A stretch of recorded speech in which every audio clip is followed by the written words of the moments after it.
Give yourself away. Give yourself away. Let go. Give yourself away. Give yourself away.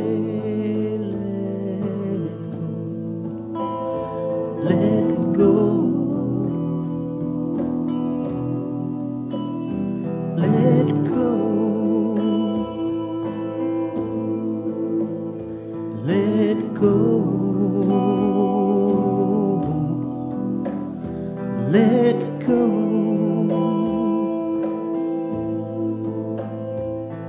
Surrender to the power of one. Surrender to the power of one. Give yourself away. Give yourself away. Let go. Give yourself away. Give yourself away. Let go. Let go. Let go. Let go. Let go. Surrender to the power of one. Surrender to the power of one.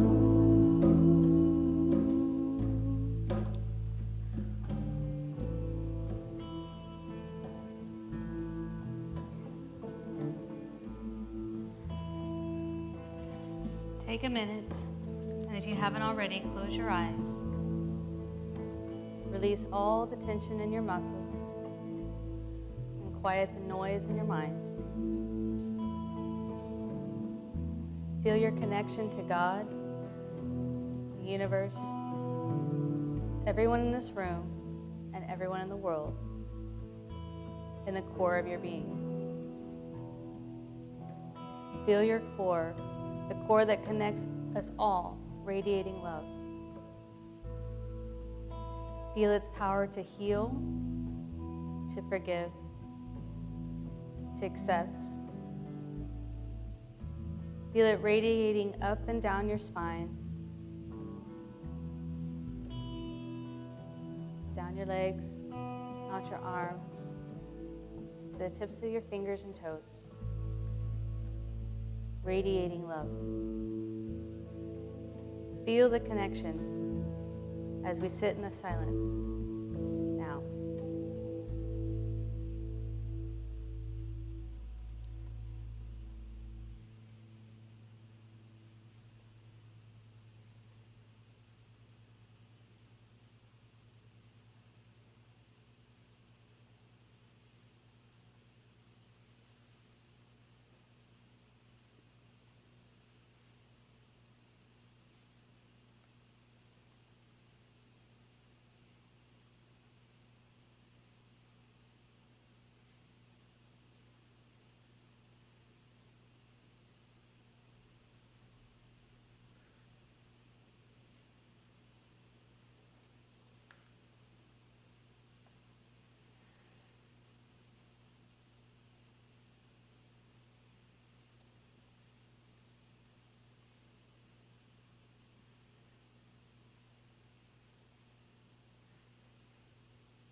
As you return to your presence here in the sanctuary,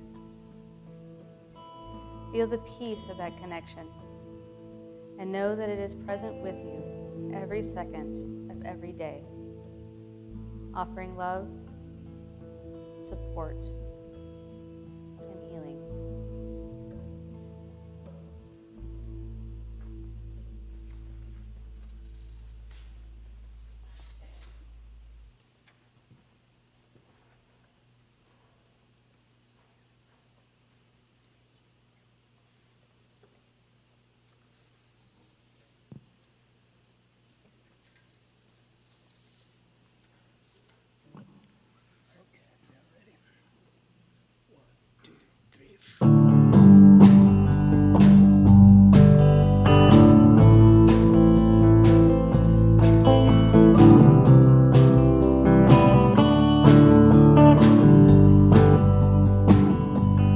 Look up ahead, see that mountain. That's the mountain that I'm here to climb. Trials would come, they try to undo me, but I'll find peace in the flow of life. Dreams can die from uncertainty, afraid to face what I can't see. But you're always here to move me. Peace lives in the heart of man. It moves my mind to who I am. Well, I feel the Spirit soothe. There's only one thing certain, nothing is certain in this world of ups and downs. But feel the presence ever burning, and know that's where the truth is found. Dreams can die from uncertainty, afraid to face what I can't see. But you're always here to move me. Peace lives in the heart of man. It moves my mind to who I am. Well, I feel the Spirit soothe me. Sat Narayan Waheguru Hare Narayan Sat Nam Sat Narayan Waheguru Hare Narayan Sat Nam Sat Narayan Hare Guru Hare Narayan Sat Nam.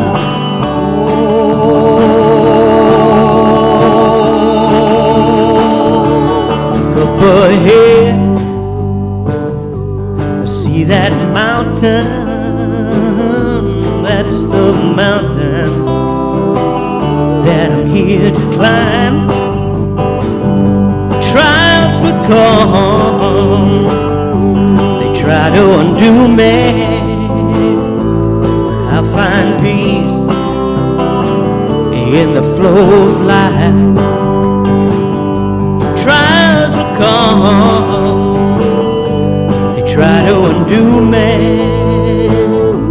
but I find peace in the flow of life.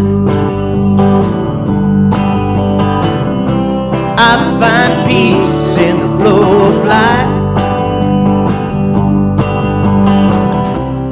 I find peace in the flow of life. I find peace in the flow of life. One more time. I find peace in the flow of life.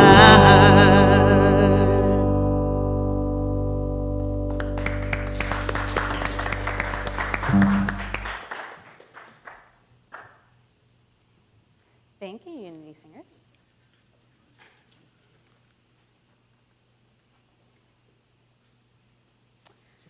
So good morning. As I said earlier, I'm Heather Sullivan.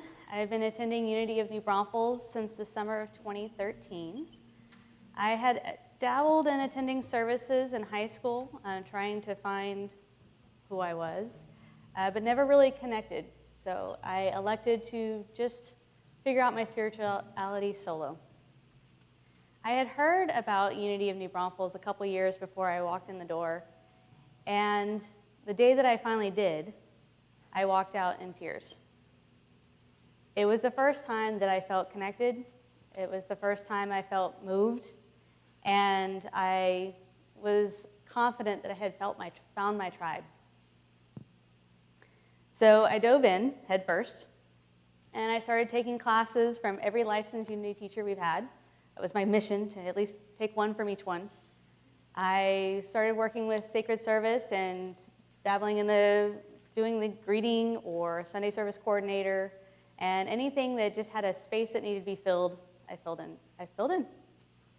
And then most recently, I joined the board of trustees as the vice president.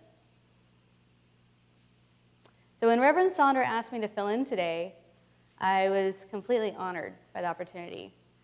I had always kept my spirituality a little bit separate from my work world, and I get to speak all the time at work. But this was an opportunity for me to give back in a different way and repay everything that I have gotten from our community. So today, I bring to you, Can We Spare Some Change? And no, I'm not talking about the things that accumulate in your purse or on the floorboard of your car or in pockets. I always find it in the dryer, and I don't even carry cash, so I'm not real sure how quarters get in there. I'm talking about the change of life. Can you spare time for more? We like to think that we embody acceptance to change, that we're open to new ideas, we try new things, we welcome new people, but does it carry over into everything we encounter in life?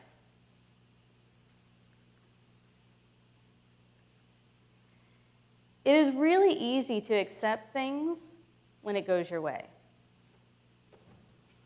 If I decide to change my hairstyle, I can talk to my girlfriends, and I can go on Pinterest and pin some cool hairstyles to show my hairdresser. I make the choices. And I consider it like a rebirth.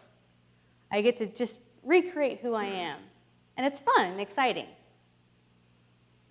But when the gray hairs start creeping in, that I didn't put there, I'm not as excited about that change. I didn't elect it.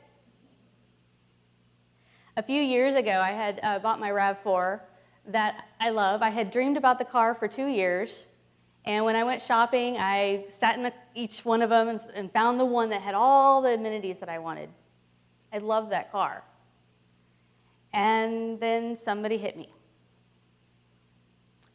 And as I went through the same experience, even though I had contemplated buying a new one, I went to the dealership to go sit in the new RAV4s. Brand new, they smell new, they have all the same things that I have in mind, except better.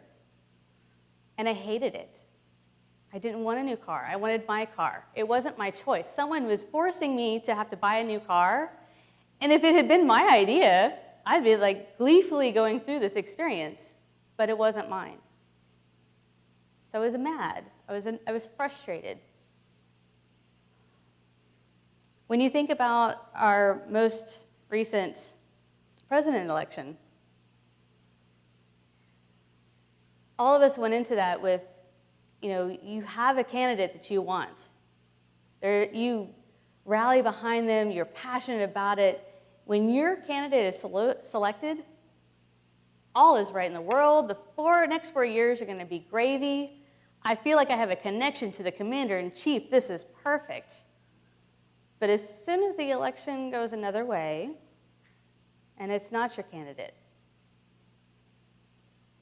we quickly fall into doomsday preparations. It wasn't our choice. It's harder to accept when it doesn't go our way.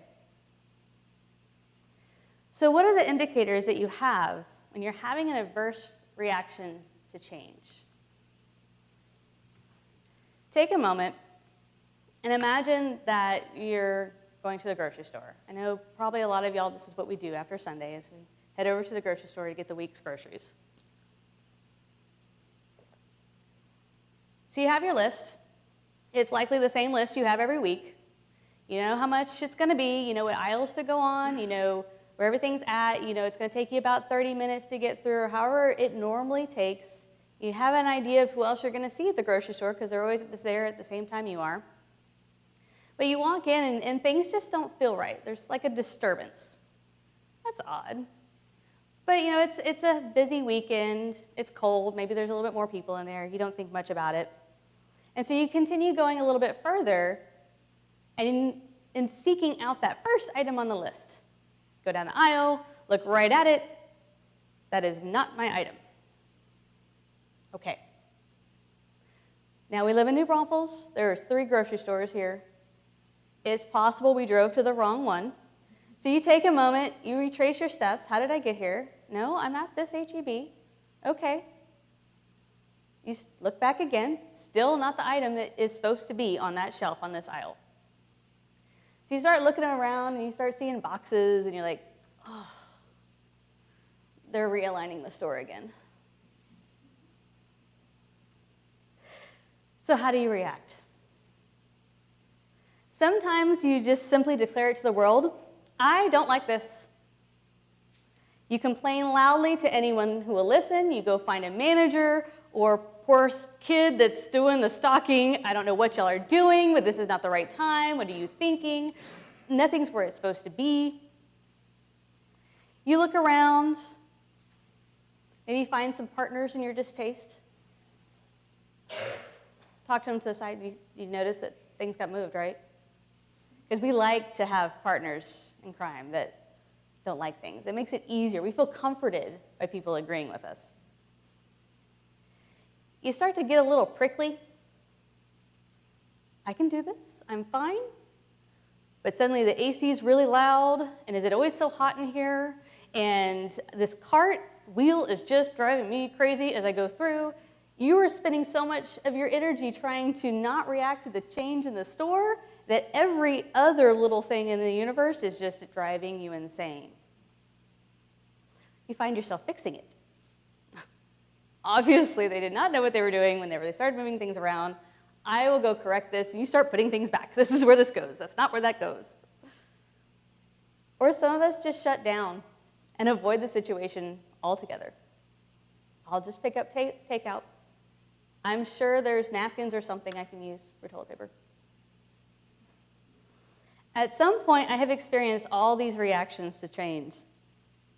Over time, I have learned to be conscious of what leads up to those emotional responses so that I can pause and instead remain open and ready to experience whatever the universe is about to offer me. Do not shut down and resist change. Get curious about it. There's something you're about to discover. You have an opportunity to go on an adventure. That boring little grocery list that you have every week is now a scavenger hunt. And you've been pulled out of your routine to open yourself to a different experience. It is the curiosity that keeps us engaged and opened, non-judgmental, just soaking in this fresh experience and excited about the chance to get a new perspective. Embrace it. Show gratitude for it. So I think a few of you noticed that we didn't do the turn and greet your neighbor. I heard a little rumblings. That was intentional. How does it feel? Is it still bothering you? It's like, well, I always go and hug so-and-so, and so it's throwing me off. I need to have that. I need my hug time.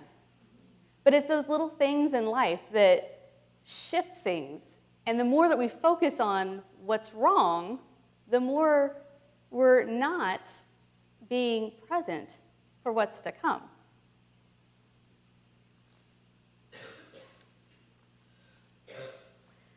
So let's walk through how we can acknowledge our adverse effects and channel them in ways that leave us more open. First, we identify what is different. You fell a little off, like, wait, the service isn't right, it's not flowing. Some of y'all probably recognized it right away, and others were like, this feels weird. And as soon as that realization hits you, it's pretty quick to find out what it is that's missing or has changed. The color, someone moved the furniture. I know everyone noticed when we moved the pews around. You know, those things, you identify what it is that has happened. That is your cue to stop, open your perspective, and pull in that information. Take a deep breath and just center yourself. It'll be all right. Next, you need to check in with your feelings. Are they relative to the change that you're experiencing? Or could there possibly be some other factors that are heightening your response? I don't do well when I'm hungry. So whenever I have some changes and I'm hungry, I have to remember that I'm hungry and that I might not be reacting to the change itself. It's exemplified because of all the other things that I'm feeling. Are you sleep deprived? Are you stressed about other things? Have there been like 7 other changes this morning that rocked your world and you're like, okay, I'm just done. That's enough change for this morning. Whatever that is, you really want to pull back and figure out what those factors are that are contributing to your emotions and really pinpoint what emotions are being caused by just the change itself before you have a reaction. Then we get to choose how we react or not react. This is our moment to wake up our awareness and be poised to engage ourselves in healthy ways. Very few things in life require an immediate reaction.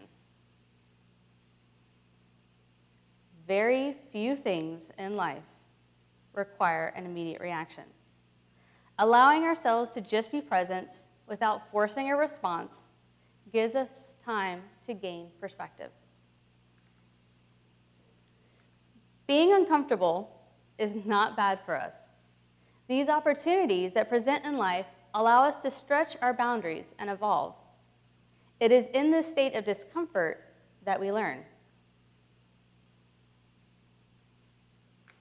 So one reason people resist change is because they focus on what they have to give up instead of what they have to gain. So I have a story to share. My son will probably get a chuckle out of it. My boyfriend, Charlie, that most of y'all know, he came home one day after doing the grocery shopping a few years ago, and he had toilet paper in hand, and my son, Greg, looked at me with wild eyes. You see, Charlie had bought the wrong kind. And my poor son is an only child, and I think he delights when there's somebody else in the household that's in trouble. So my house had always used the Quilton Northern brand, like for all his life. And my son knew this, and he knew that Charlie getting the wrong toilet paper, there was about to be a lesson. I was about to educate him on how he had selected poorly. So as Charlie went bounding upstairs to put the purchase away, my son looked at me stunned. Mom, didn't you notice he got the wrong toilet paper? I noticed he did not get the one that I usually buy. Well, aren't you going to say anything? Yes. I'm going to thank him for getting toilet paper. Now, what my son didn't know at the time, when I saw the packaging, my tummy just churned. And as the words started to formalize in my head on how I was going to express my feelings, it dawned on me how ridiculous I was going to sound. Was I really going to correct somebody for buying the wrong toilet paper? Does this small little change have the power to rock my entire universe? Sadly, historically, yes. Yes, this would have bothered me to my core. I would have begrudgingly used every last square, and I would have found all sorts of creative ways to use toilet paper to get it out of my house. And then I would have never let him go to the grocery store again by himself, because obviously he cannot be trusted. This day, though, I decided to respond a bit differently. I identified the change in my world, I acknowledged the feelings I had towards it, and I made the choice of how to respond. This little change introduced allowed me to reflect on how rigid I was about controlling my surroundings. I thought about the negative impact my immediate response would have had on Charlie. He was just trying to be helpful. I also realized that although mom rules the roost, being flexible to others' preferences might make me a little bit easier to live with. I am the only one in the house that recalled that story because it was my lesson from God. A small opportunity for me to be uncomfortable and stretch myself just a bit. It turns out that other toilet paper wasn't that bad. I can't tell you what kind of toilet paper we use now, and I don't think Charlie buys the same kind twice. I'm just mostly grateful that it's there when I need it. And at times, whenever my inner control freak is kind of running amok, it serves as a reminder that I might need to take a second. So for those of you that aren't as neurotic about your toiletries, or somehow have complete control over your environment, another opportunity we get to stretch ourselves is through technology. Now, as the smartphones kind of came into realization and everyone started getting them, they didn't do updates very often. And you would get an update on your phone and you're like, okay. And it would change everything. Circles would become squares, the color schemes would change, things were on the left became on the right, you couldn't find anything on your phone. It just was very disruptive to our world. But now, as technology sends updates more often on our apps and on our phones and on our computers, we almost get excited about it. There's all those new features that are coming out, and, oh, I get to use that. And we very quickly acclimate them to our lifestyle. It's really important to acknowledge these small opportunities to process change, so when the big items come up, we have good habits in place. Change is good because it gives us an opportunity to gain a different perspective, to stretch who we are. It adds variety and color to life, keeps things exciting. But no, it is not always going to be easy. Don't go with the flow, be the flow. Get intimate with the changes in life that come your way. Don't play on the side of the stream, meandering along with it. Really jump in there as if it was your idea. This is your chance for a new experience, a gift provided to you by the universe.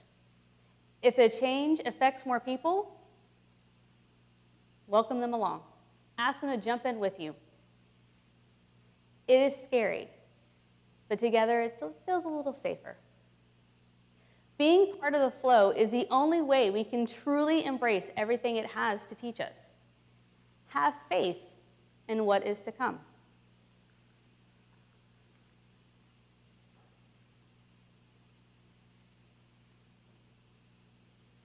So from Jeremiah 29:11, "For I know the plans I have for you, declares the Lord. Plans to prosper you and not to harm you. Plans to give you hope and a future." My sister was laid off a couple of years ago, so we'll talk about a bigger change of life. Obviously, there was some shock. Tears flowed. She had dedicated a lot of years to her job and was very proud of the work she had done. And as those emotions kind of ran through her, she allowed herself to really feel the impact that this change would bring. I called her a couple days later just to check on how she was doing, and to my shock, she announced the family was going to go on vacation. Being the logical sister, I had a few questions, but I decided to just love her and support her. She was laser focused on making this trip happen. She had spent years working 60 or more hours a week, which took time away from her 2 boys and her husband. And she realized that this was her opportunity to live life a little bit differently and get to know them again. She didn't know what was going to come next, but she knew she'd figure it out. So when she told me, I asked her, of course, some of the questions I had. Well, how long are you going to be gone? I don't know. Where are you going to stay? Wherever we end up. What are you going to do? That one she knew. We're going to go visit all the zoos. It gave them an idea of some kind of direction. Okay. So each minute of the trip was not bliss. There was some, you have 2 kids under 7, it gets a little interesting. But the time she got to spend with her family helped her to realize what was meant for her next. When she returned home, she declared proudly she was going to open her own business. Working for herself was going to give her the time that she needed with her boys and allow her to support her household. For those of y'all that do that, running your own business is very challenging, as you know. But even through all the challenges she's encountered, my sister has her light back. I had seen for years her just going through the grind and feeling unfulfilled. And while the money was great, everything else wasn't in sync.